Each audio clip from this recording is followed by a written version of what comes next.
This is 3 different sessions I do with Tracer in the morning. And right now I'm working heel. Heel means stop walking and stand. That's all it means. Stand in one position. And right there she screwed up. I'm putting my foot underneath her to get her back into the heel position. And if you notice, I have a leash in my hand. If I needed to start using it, I would. I'd put the leash on the dog. And in this video, there will be times when I do put the leash on the dog. I'm just like, she's good at some things. You know, you'll find that your dog is good at some things off leash. Like she does a great off leash heel, but she's still non-compliant at times doing other things. So we use a leash because we want to build on success. That's very important, man. Don't think that like you're doing your puppy any favors by like not using a leash. This is a dog that has training. It's with a professional. So I know when I have to use a leash and when I don't.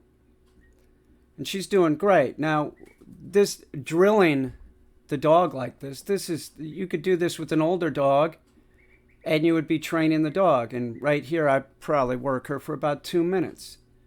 There's no reason that an owner can't do this.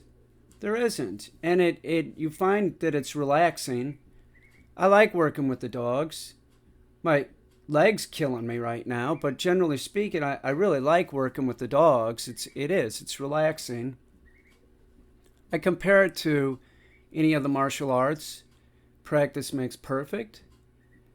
But you get in tune with the dog and, you know, the dog just starts getting better. You build on success.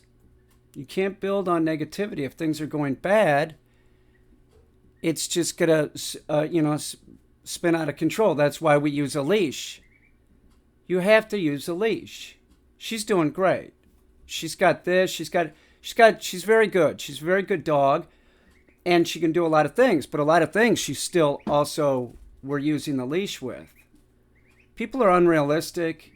They're unrealistic in their time frame. They're unrealistic in their delivery, their timing. It all takes practice, and you have to learn from someone.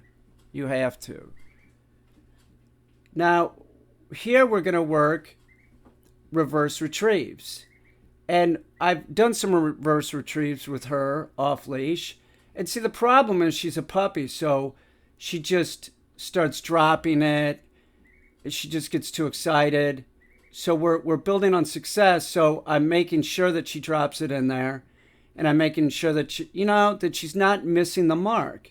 You build on success. And the other thing that I want to say is we're going to do 3, and that's it.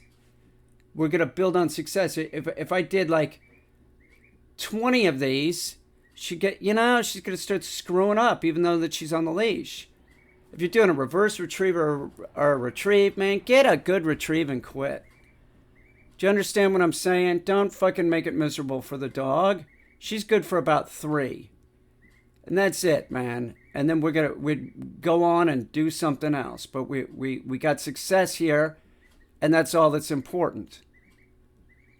Now, same thing here. Now, this is a very interesting video. She screws up. See what she's doing?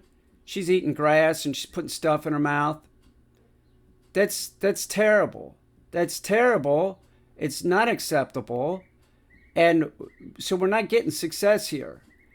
Right before I leashed her, she had some like string in her mouth. I had to take that out. So she's screwing up, but we're going to stay on target.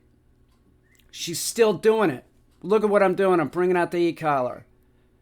I'm putting it on 2.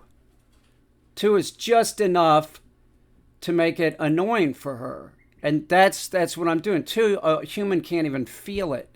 They can't even feel it. But we want to build on success.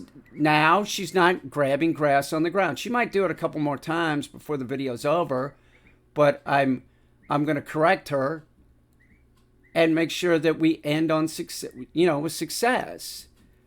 If the dog is allowed to just do anything that they want, that's what they do. They just keep doing it. They just sort of train themselves to be screw ups. So know that like you can't be purely positive to the dog. You don't have to be an ogre. And one other thing, I'm using an e-collar, but man, I don't recommend anybody get an e-collar. I don't. You should have somebody e-collar condition your dog that knows what they're doing. You're just going to screw the dog up worse. Just a warning. It's a great tool. It's very effective, but if you don't know what you're doing, man, you're going to make the dog worse. It's not a panacea. Most people don't get it. They don't. But as you see, she's doing place between the legs, and she's getting better. So we're going to end on success in this. She's doing it a little bit. I hit the collar. She popped up, but I said no. Notice her demeanor right now. I'm telling her, man, knock it off. Look at her. She's looking at me. See how she's looking at me? She knows I'm keeping an eye on her. I want her to be successful, and she wants to please a human. That's how it is. So the e-collar is just a training tool that helps the dog learn. It's a great tool, but you have to use it right, and you can't use it high up. You can't. You can use it higher up than 2, of course, but I mean, you really must know what you're doing. If you use too much pressure, the dog will just shut down. That's not what it's about. See how the dog's looking at me? Build on success. You have to build on success.